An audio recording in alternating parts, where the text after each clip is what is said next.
Good evening, and welcome to KSC TV News. I'm Christian Valentin. And I'm Quinn Kimmel. Thanks for tuning in this evening. One person is in the hospital after a two-vehicle collision on Wednesday afternoon. The Keene Sentinel reports 24-year-old Taylor Coolidge was turning left onto Route 9 when 72-year-old Kristen Kreberg hit her car. Kreberg was taken to the hospital after her car spun 300 feet before stopping. Both vehicles were totaled, and police are currently investigating the cause of the crash. The future is here, and it is called artificial intelligence.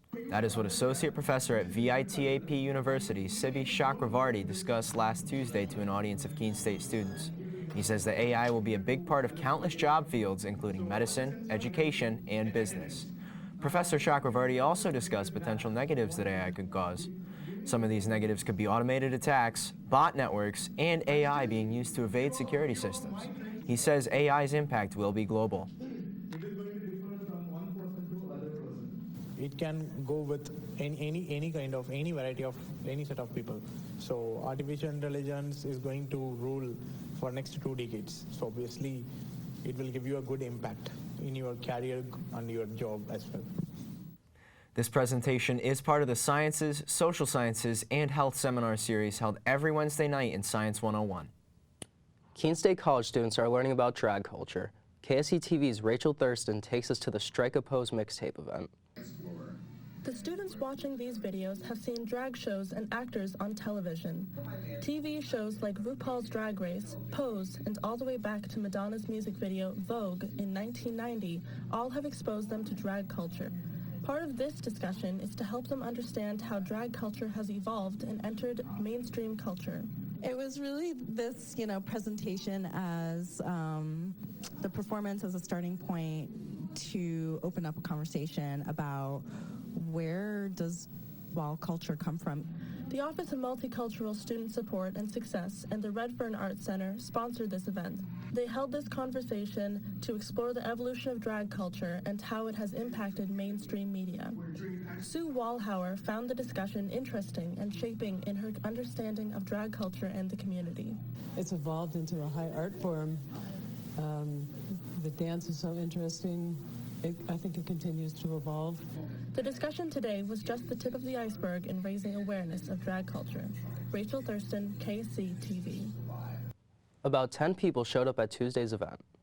Students living in loud dorms have a great place to study, and it's right in the heart of campus. The Mason Library hosts study nights every Monday or Tuesday at no charge to students. It's an easy opportunity to hit the books with other students around as resources to talk to. These study nights are just one of many free programs available to students needing help on campus. The next study night will be Tuesday, October 1st from 7 to 10 p.m. The All-Athletic Complex at Soccer Field has a new name. The Equinox reports the field is now Dr. Ron Butcher Field, honoring the longtime men's soccer coach. KSC President Melinda Treadwell and current men's soccer head coach Rick Scott spoke at the ceremony attended by alumni.